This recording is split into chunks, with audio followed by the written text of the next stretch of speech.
ঘড়ির কাঁটায় রাত তখন 1:45। গভীর ঘুমে আচ্ছন্ন কারাকাসবাসী। হঠাৎ বেশ কয়েকটি বিস্ফোরণে কেঁপে ওঠে ভেনেজুয়েলার রাজধানী।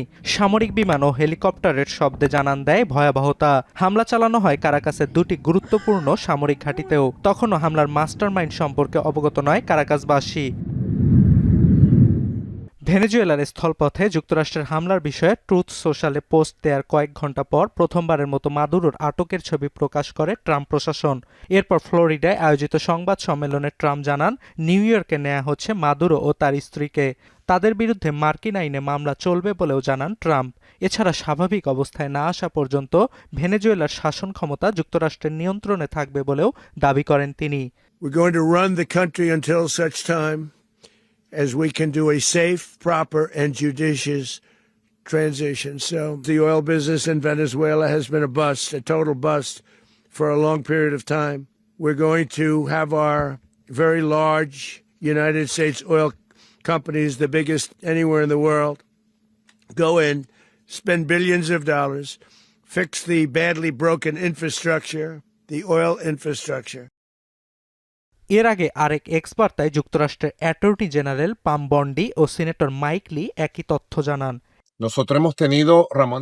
গণমাধ্যমের তথ্য অনুযায়ী মাদুরোকে তুলে নিয়ে যাওয়ার অভিযানে অংশ নেয় মার্কিন সেনাবাহিনীর দুর্ধর্ষ কমান্ডো ডেল্টা ফোর্সের সদস্যরা। সিএনএন এর একটি বিশ্লেষণ অনুযায়ী প্রেসিডেন্ট ট্রাম্প কয়েকদিন আগেই এই হামলার পরিকল্পনায় অনুমোদন দেন এবং এরপর থেকেই মাদুরোর গতিবিধি অনুসরণ করে আসছিল গোয়েন্দা সংস্থা CIA.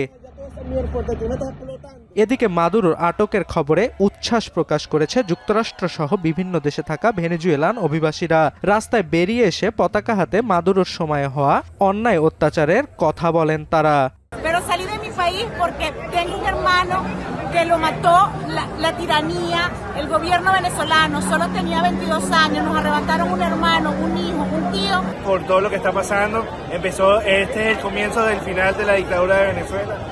Quiero aprovechar este espacio para darle gracias al presidente Donald Trump, que ha estado en todo momento.